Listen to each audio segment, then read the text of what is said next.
सन 1558 उड़ीसा का पुरी इलाका मुगल सेना जगन्नाथ मंदिर को तोड़ने के इरादे से आगे बढ़ रही थी। घोड़े सर पर दौड़ रहे थे, तलवारें चमक रही थीं, लेकिन जैसे ही सेना मुख्य गर्भगृह की ओर बढ़ी, एक अजीब सा तूफान उठा। सूरज की रोशनी अचानक गायब हो गई और चारों ओर अंधकार छा गया। फिर सैनिकों ने देखा कि मंदिर के अंदर से तेज रोशनी आ रही है और रोशनी के साथ एक भयानक और डरावनी चीज उनके पास आ रही है। यह दृश्य इतना भयानक था कि कई सैनिक वहीं पर बेहोश हो गए और जो बच गए वो ऐसे भागे मानो उनके सामने मौत खड़ी हो।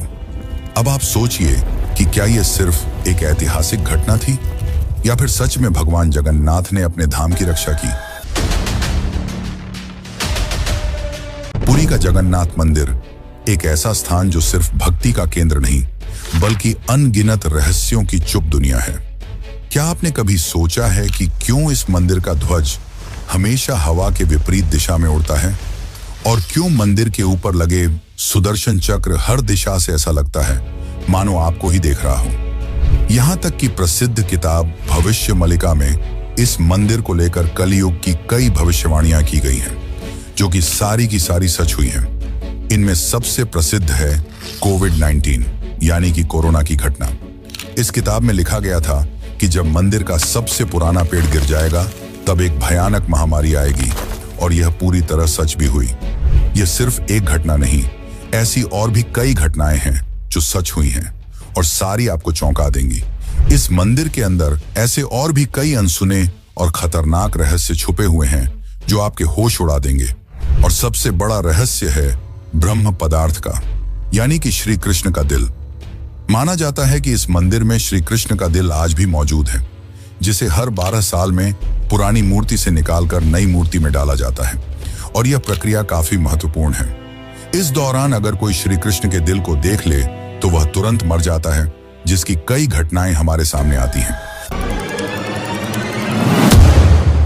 पिछले 800 सालों से इस मंदिर का ध्वज हर रोज बदला जाता है और कहा जाता है कि अगर इसे एक भी दिन न बदला गया तो मंदिर को 18 सालों के लिए बंद करना होगा। और जब अंग्रेज आए तो उन्होंने इस प्रक्रिया को अंधविश्वास बताकर रोकने की कोशिश की, लेकिन फिर उनके साथ जो हुआ वो जानकर आप चौंक जाएंगे। इस मंदिर के मुख्य प्रवेश द्वार में 22 सीढ़ियां हैं जिन्हें पार करना होता है, लेकिन इनमें से तीसरी सीढ़ी पर पैर रखना सख्त मना है। पर आखिर ऐसा क्यों है और क्या होगा यदि आपने तीसरी सीढ़ी पर पैर रख दिया? फिर आती है मंदिर की रसोई, जहां 7 बर्तनों में एक साथ प्रसाद पकता है। पर नीचे की आंच से ऊपर वाला बर्तन पहले कैसे पक जाता है? क्या मंदिर की रसोई विज्ञान के नियमों को भी चुनौती देती है? ऐसे ही और भी न जाने कितने चौंकाने वाले रहस्य। ये सिर्फ एक मंदिर नहीं, ये एक ऐसा तीर्थ है जहां धर्म, विज्ञान, वास्तु और चमत्कार चारों एक साथ खड़े हैं, जहां श्रद्धा सिर्फ पूजा नहीं बल्कि रहस्यों से सामना करने की तैयारी है। तो क्या आप तैयार हैं एक ऐसे सफर के लिए जहां हर अध्याय आपको चौंकाएगा, हर रहस्य आपके विश्वास को चुनौती देगा और हर जवाब एक नए सवाल को जन्म देगा? चलिए चलते हैं जगन्नाथ मंदिर की उस रहस्यमयी यात्रा पर, जहां भगवान खुद हर सवाल का उत्तर है।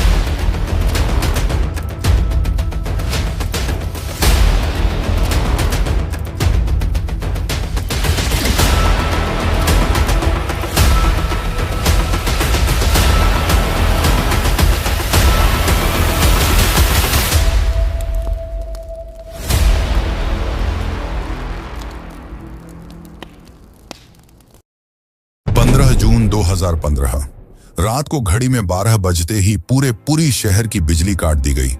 ये कोई साधारण बिजली कटौती नहीं थी। इस बिजली कटौती का कारण था मंदिर के गर्भगृह में चल रही विचित्र घटना। मंदिर के मुख्य पुजारी इस अंधेरी रात में अपनी आंखों पर पट्टी बांधे और हाथ में एक मोटा दस्ताना पहने हुए अपने हाथों पर एक दिव्य पदार्थ लेकर भगवान की मूर्ति की ओर बढ़ रहे थे। ये कुछ और नहीं, श्री कृष्ण का दिल था, जिसे ब्रह्म पदार्थ भी कहा जाता है। ठीक 12 साल बाद यह प्रक्रिया आज मंदिर में फिर दोहराई जा रही थी, जहां भगवान जगन्नाथ की पुरानी मूर्ति से उनके दिल को निकालकर नई मूर्ति में लगाया जाता है। ये होता है भगवान के शरीर को बदलने का, लेकिन आत्मा को यथावत रखने का अनुष्ठान। माना जाता है कि यह मंदिर दुनिया का एकमात्र मंदिर है जहां भगवान आज भी जीवित रूप में बसते हैं, और जब उनका शरीर पुराना हो जाता है तो ठीक उसी तरह नया शरीर दिया जाता है जैसे कोई आत्मा नया जन्म लेती है। कहते हैं इस ब्रह्म तत्व को आज तक किसी ने नहीं देखा, और जिसने भी देखने की कोशिश की वो जिंदा नहीं बचा। नवकलेवर की रात जब पुरानी मूर्तियों से ब्रह्म तत्व निकालकर नई मूर्तियों में डाला जाता है, पुरी में कर्फ्यू जैसा माहौल बना दिया जाता है। पूरे शहर की बिजली काट दी जाती है, मंदिर को घोर अंधेरे में बंद कर दिया जाता है। मंदिर के अंदर होते हैं सिर्फ विशुद्ध ब्राह्मण, जिनका खानदान सदियों से यही कार्य करता आया है। उनकी आंखों पर पट्टी बांधी जाती है और हाथों पर मोटे दस्ताने पहनाए जाते हैं, ताकि वे ना देख सकें और ना ही महसूस कर सकें कि ब्रह्म पदार्थ है क्या। जब यह प्रक्रिया होती है तब मंदिर की सुरक्षा सीआरपीएफ के जवान करते हैं, और किसी भी व्यक्ति का मंदिर के अंदर जाना सख्त मना होता है। जब 2015 में यह अनुष्ठान हुआ था, तब एक पांडे ने उस ब्रह्म तत्व को हाथ लगा दिया था, जिसके बाद वह तुरंत ही बेहोश हो गया, और जब आंख खुली तो वह मानसिक रूप से पूरी तरह अस्थिर हो गया था। तो सवाल उठता है, ब्रह्म तत्व आखिर है क्या? क्या यह कोई दिव्य ऊर्जा है? क्या यह सिर्फ विश्वास है, या सच में कोई ऐसा अविनाशी पदार्थ मौजूद है जो युगों से युगों तक जीवित है? माना जाता है कि यह ब्रह्म पदार्थ काफी ज्यादा शक्तिशाली है, जिससे लगातार दिव्य ऊर्जा निकलती रहती है और हमेशा हल्का सा कंपन महसूस होता रहता है। प्रसिद्ध इंडियन आर्कियोलॉजिस्ट प्रवीण मोहन के हिसाब से श्री कृष्ण सिर्फ एक इंसान नहीं बल्कि एक सुप्रीम बीइंग थे। उनके मुताबिक ब्रह्म पदार्थ, जिसे कृष्ण का दिल भी कहा जाता है, वह असल में एक आर्क रिएक्टर है, यानी कि एक ऐसा डिवाइस जो भयंकर स्तर की ऊर्जा उत्पन्न करता है। उन्होंने यह तक बताया कि क्यों जगन्नाथ की मूर्तियों को लकड़ी से बनाया जाता है। उनके अनुसार लकड़ी बिजली को कंडक्ट नहीं करती, जिस कारण वह ब्रह्म पदार्थ से निकलने वाली इलेक्ट्रोमैग्नेटिक एनर्जी को रोक लेती है।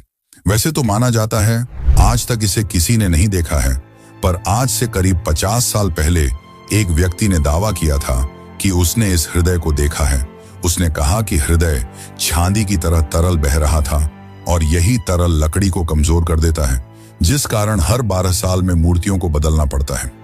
उस व्यक्ति ने यह तक कहा कि जब उस हृदय को प्रकाश में लाया गया तो वह चक्र की तरह घूमने लगा और जोर से कंपन करने लगा, यानी कि जब इस ब्रह्म पदार्थ को रोशनी मिलती है तो यह और भी ज्यादा सक्रिय हो जाता है, जो कि खतरनाक साबित हो सकता है, जिस कारण हर बार जब इसे पुरानी मूर्ति से नई मूर्ति में बदला जाता है तब पूरी शहर की बिजली काट दी जाती है।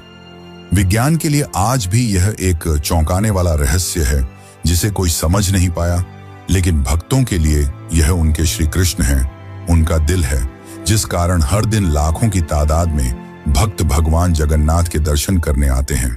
वैसे क्या आपको पता है कि जब श्री कृष्ण की मृत्यु हुई तब पांडवों ने उनके शरीर को जला दिया था, पर फिर कैसे उनका हृदय बच गया और वह पुरी तक कैसे पहुंचा? और इस भव्य मंदिर की रचना किसने की? आखिर कौन था जिसने बड़ी ही चमत्कारी तरीके से भगवान जगन्नाथ की मूर्ति बनाई? तो चलिए जानते हैं अब इस रहस्यमयी और रोचक घटना को, जो आपको इंटरनेट और किताबों में नहीं देखने को मिलेगी।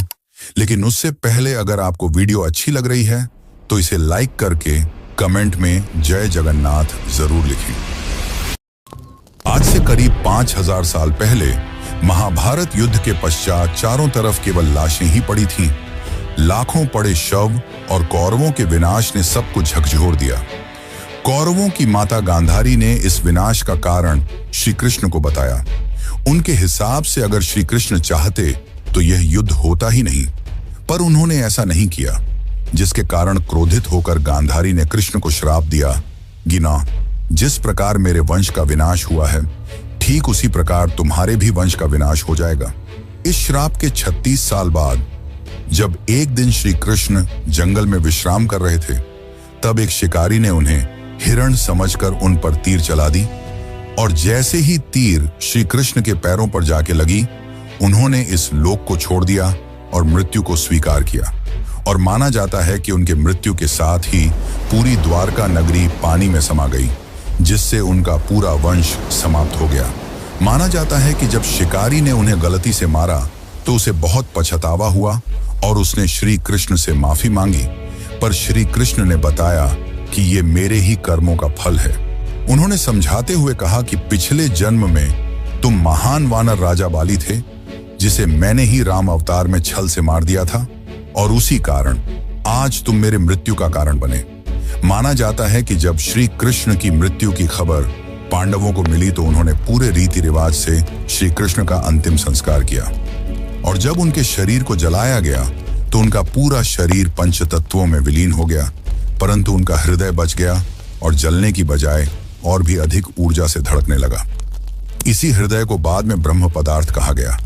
अर्जुन ने इस हृदय को लकड़ी के मंच पर रखकर नदी में बहा दिया।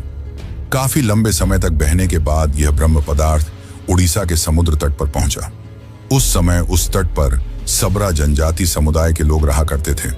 उस जनजाति के मुखिया विश्ववसु ने जब इस ब्रह्म पदार्थ को देखा तो वे इसकी ऊर्जा और दिव्य प्रकाश से प्रभावित हो गए। उन्होंने तुरंत ही पहचान लिया कि यह भगवान के ही रूप हैं, और उन्होंने इसे नील माधव के रूप में पूजना शुरू कर दिया। उसी समय मालवा के राज्य में राजा इंद्रद्युम्न राज्य किया करते थे।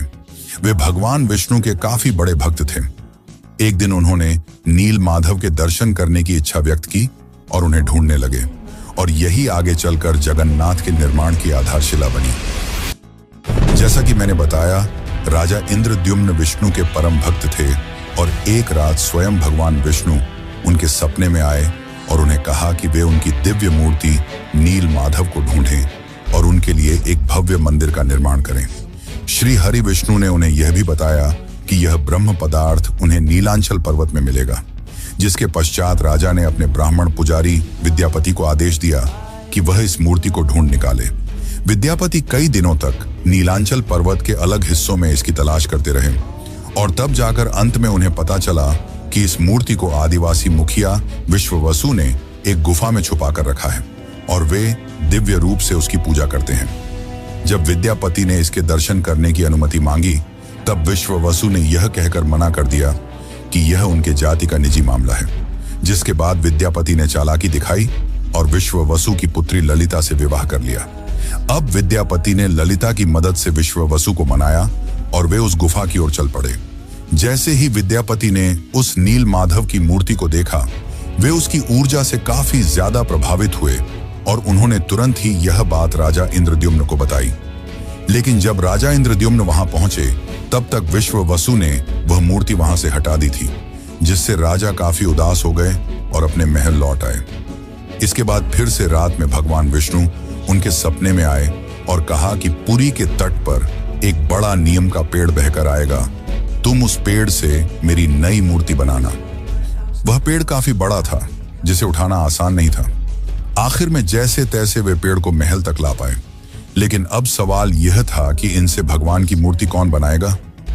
बहुत से कारीगरों ने इस पेड़ से मूर्ति बनाने की कोशिश की, लेकिन सब असफल रहे।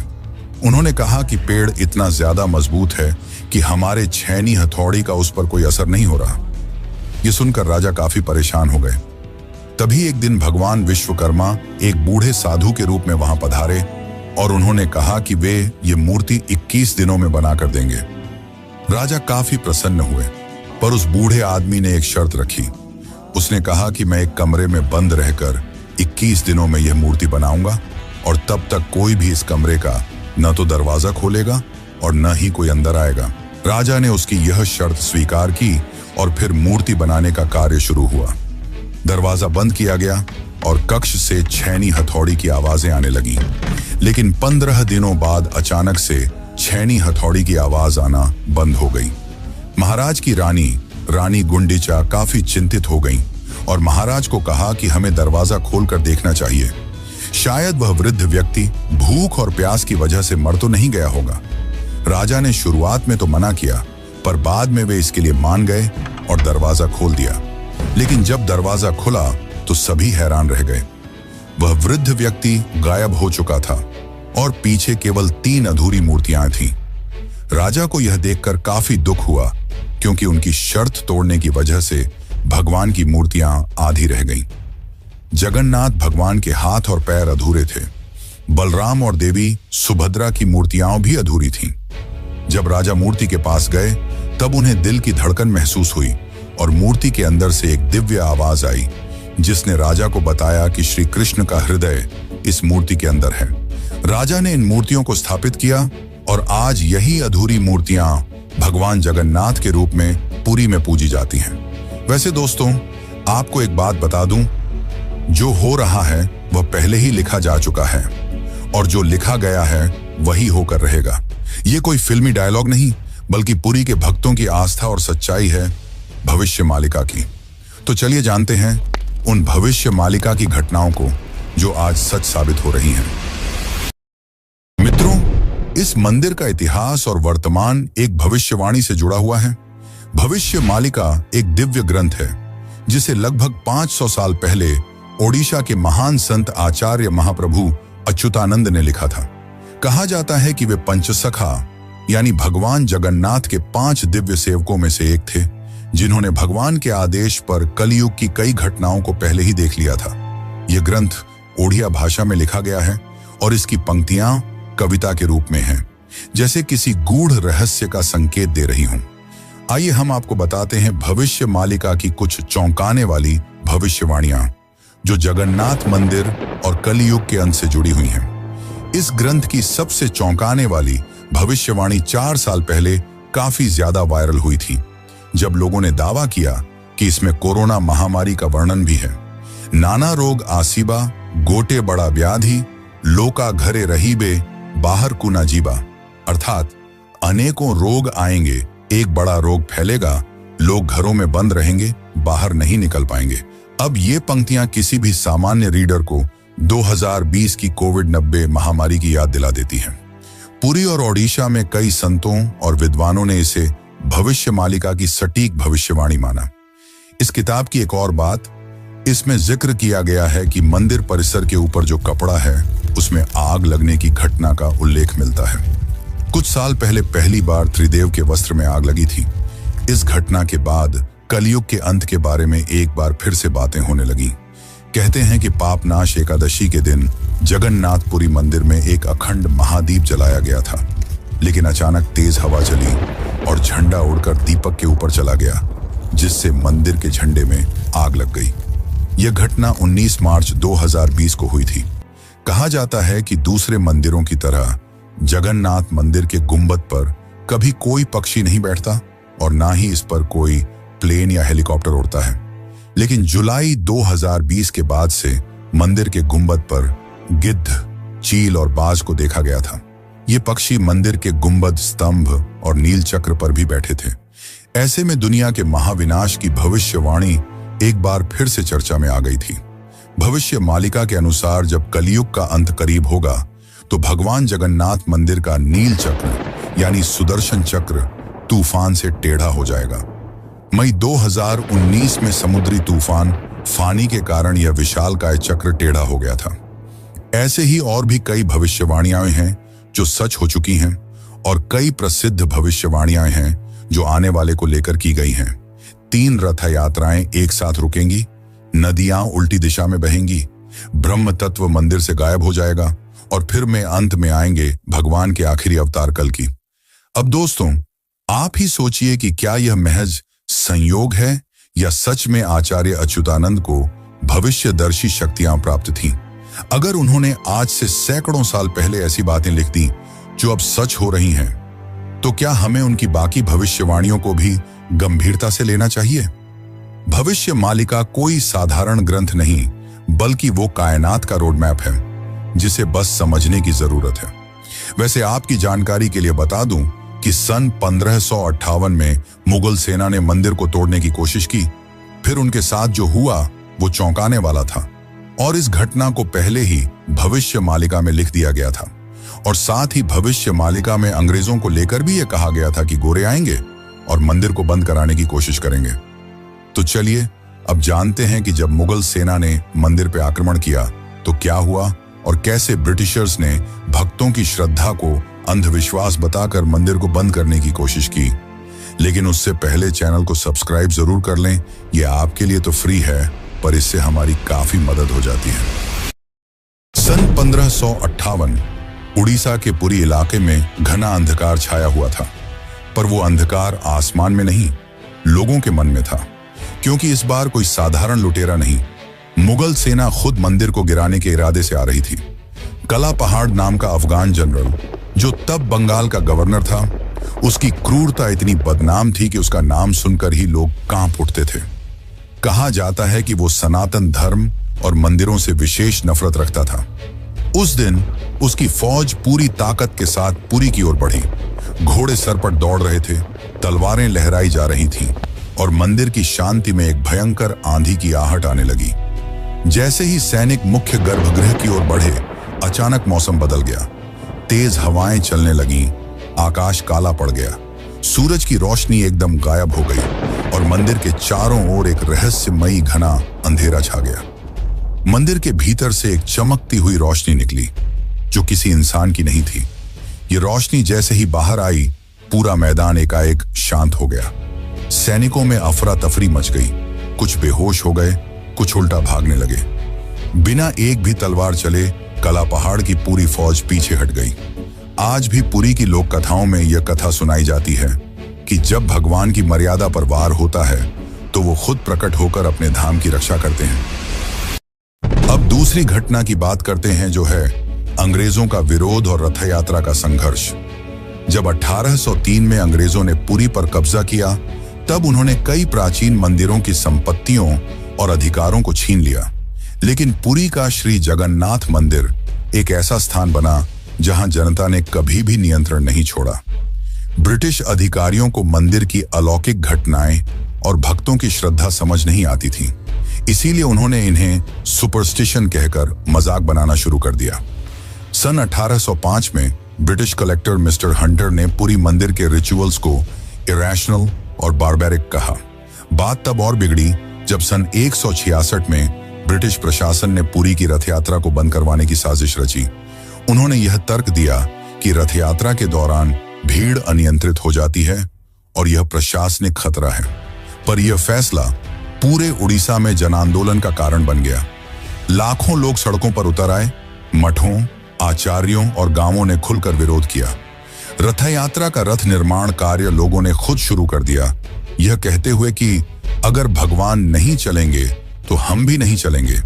इस जनता के दबाव और आक्रोश के चलते ब्रिटिश सरकार को पीछे हटना पड़ा और 1964 में फिर से रथ यात्रा की अनुमति दी गई।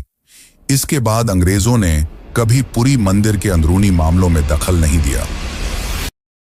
अब चलिए आपको बताते हैं जगन्नाथ की तीसरी सीढ़ी का रहस्य, जिसे यमलोक का द्वार भी कहा जाता है। वैसे तो इस मंदिर में 22 सीढ़ियां हैं, पर सबसे खास है तीसरी सीढ़ी, क्योंकि इसमें पैर रखना उचित नहीं माना जाता।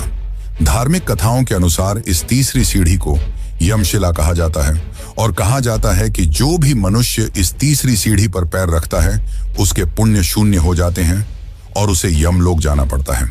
दरअसल एक बार यमराज जी भगवान जगन्नाथ के पास पहुंचे और उनसे कहा कि भगवान, भक्त जैसे ही आपके दर्शन करते हैं उनके सारे पाप मिट जाते हैं, और अगर ऐसा ही चलता रहा तो सभी व्यक्ति जगन्नाथपुरी के दर्शन करके पापों से मुक्त हो जाएंगे, जिससे यमलोक में कोई नहीं आएगा। तब भगवान जगन्नाथ ने कहा कि तुम इस मंदिर की तीसरी सीढ़ी पर अपना स्थान ग्रहण कर लो, और जो भी इस मंदिर की तीसरी सीढ़ी पर पैर रखेगा उसके पुण्य शून्य हो जाएंगे और उसे यमलोक जाना पड़ेगा। और तभी से इस सीढ़ी को यमशिला कहा जाता है, क्योंकि इसमें यम का वास है।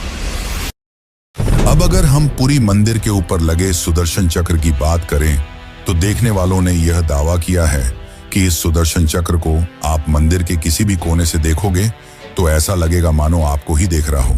मतलब इससे जिस भी दिशा से देखो यह सामने की ओर ही दिखता है।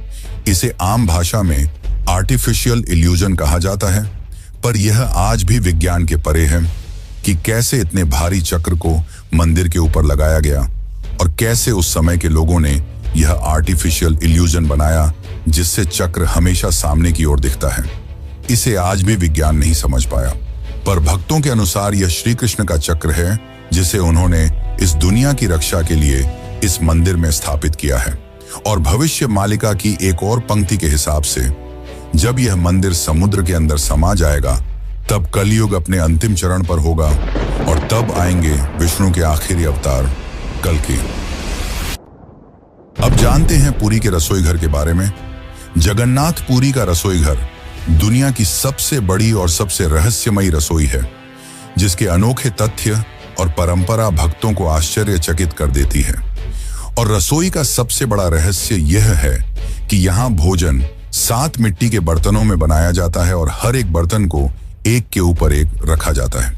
और स्वाभाविक है कि सबसे नीचे के बर्तन में ज्यादा आंच आ रही है तो उसे सबसे पहले पकना चाहिए, लेकिन पुरी में ऐसा नहीं होता। ये चौंकाने वाली बात है कि 7 बर्तनों में जो सबसे ऊपर होता है उसका खाना पहले पकता है, जो विज्ञान के सारे तथ्यों को गलत साबित करता है। यहाँ भोजन बनाने का कार्य केवल सेवायत ब्राह्मणों द्वारा किया जाता है और किसी भी बाहरी व्यक्ति को इसमें प्रवेश की अनुमति नहीं होती। इस पवित्र रसोई में किसी प्रकार के आधुनिक ईंधन या गैस का उपयोग नहीं किया जाता, बल्कि केवल लकड़ी के चूल्हे पर पारंपरिक विधि से प्रसाद बनाया जाता है। पुरी मंदिर में रोजाना लगभग 50,000 से 2 लाख लोगों तक को महाप्रसाद बांटा जाता है। लेकिन चमत्कार देखो, कभी भी खाना बर्बाद नहीं होता और कभी भी कम नहीं पड़ता।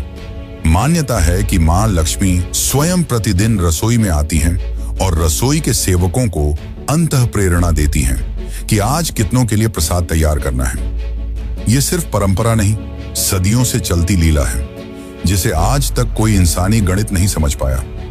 एक और चौंकाने वाली बात तो यह है कि इतने बड़े किचन में, जहां 500 से ज्यादा रसोइये और सेवक काम करते हैं, जहां हर दिन सैकड़ों क्विंटल अनाज, सब्जियां और मसाले इस्तेमाल होते हैं, वहां न कोई बदबू होती है, न ही कोई मक्खी। कहा जाता है कि यह अग्निदेव और माता लक्ष्मी की कृपा है, जो इस रसोई को हर प्रकार की अशुद्धि से दूर रखती है। 18वीं सदी में मराठा शासनकाल के दौरान एक बार एक अधिकारी ने रसोई के चमत्कार को अंधविश्वास बताते हुए जानबूझकर बर्तनों की संख्या बदलने का आदेश दिया। लेकिन इसके बावजूद उस दिन भी पुरी में महाप्रसाद एकदम सटीक बना, न एक दाना कम, न एक दाना ज्यादा। इसके बाद अधिकारी ने रसोई में दोबारा हस्तक्षेप न करने की कसम खा ली। वैसे तो दोस्तों, ऐसे और भी कई चौंकाने वाले रहस्य हैं, पर उन्हें एक ही वीडियो में बता पाना नामुमकिन है। इसलिए चलिए चलते हैं आखिरी अध्याय की ओर। लेकिन उससे पहले, अगर आपको यह डॉक्यूमेंट्री अच्छी लग रही है तो कमेंट में जय जगन्नाथ जरूर लिखें। कभी कभी जीवन में कुछ चीजें ऐसी होती हैं जिन्हें न तर्क से समझा जा सकता है और न ही विज्ञान से परखा जा सकता है। पुरी के श्री जगन्नाथ मंदिर का हर पत्थर, हर कोना हमें एक ऐसी दुनिया में ले जाता है जहां भक्ति और बुद्धि, विज्ञान और विश्वास, संघर्ष और समाधान सब एक साथ चलते हैं। जगन्नाथ केवल भगवान नहीं, एक चेतना है जो हमें यह सिखाते हैं कि जब विज्ञान चुप हो जाए तो श्रद्धा बोलती है। तो अब सवाल यह है, क्या ये सब केवल संयोग है या कहीं ना कहीं कोई ऐसी शक्ति है जो इन सबको संचालित कर रही है? आप क्या मानते हैं? क्या आपने कभी इन रहस्यों को खुद महसूस किया है? अगर हाँ, तो ये वीडियो सिर्फ जानकारी नहीं, बल्कि आपकी अपनी यात्रा है, श्रद्धा से रहस्य तक। और ऐसी ही एक यात्रा है केदारनाथ धाम की, जो जगन्नाथ की तरह ही 4 धामों में से एक है। और अगर आप केदारनाथ धाम की यात्रा पर चलना चाहते हैं तो यह वीडियो जरूर देखें। धन्यवाद।